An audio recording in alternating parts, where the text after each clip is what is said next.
تحریک انصاف کے رہنما شیر افضل بربت نے کہا ہے کہ عوام نے پی ٹی آئی کو مینڈیٹ دیا ہے، آئین اور قانون کی کوئی ایسی شق نہیں جو دیے گئے مینڈیٹ کو ریورس کر سکے۔ انتخابات سے متعلق کیس سپریم کورٹ کا فل بینچ سنے۔ نواز شریف مانسہرہ سے ہار گئے، مریم نواز بھی صوبائی اسمبلی کی نشست ہاری ہوئی ہیں، اب بیلٹ پیپر چھپوا رہے ہیں۔ ذہنی مریض سابق کمشنر راولپنڈی نہیں، نون لیگ ہے۔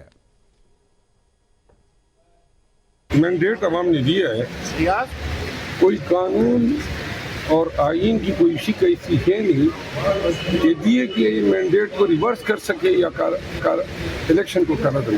جہاں تک آج سپریم کورٹ کی سنوائی کا تعلق ہے، ہمارا تو یہ مطالبہ ہے کہ فل کورٹ اس کو سنے۔ مینڈیٹ چوری ہوا ہے، دن دہاڑے ہوا ہے، شہزادہ کی 715 سیٹ جیتے ہیں، اس کے اگینسٹ نواز شریف نے گزرداری کی ہے الیکشن کمیشن میں۔ اب بیلٹ پیپر چھپوا رہا ہے تاکہ پھر وہی چھپوائے گئے بیلٹ پیپر بکسوں میں ڈال کے ریکاؤنٹ میں اپنے آپ کو جتوا۔ ذہنی مریض تو یہ نون والے ہیں۔ نواز شریف اپنی سیٹ ہار چکا ہے لاہور کی، اور مریم نواز اپنی صوبائی اسمبلی کی سیٹ ہار چکی ہے۔ تو ایک نامزد ہوئی ہے وزیر اعلیٰ پنجاب، اور ایک ان کا چچا جو ہیں وہ وزیر اعظم کے لیے۔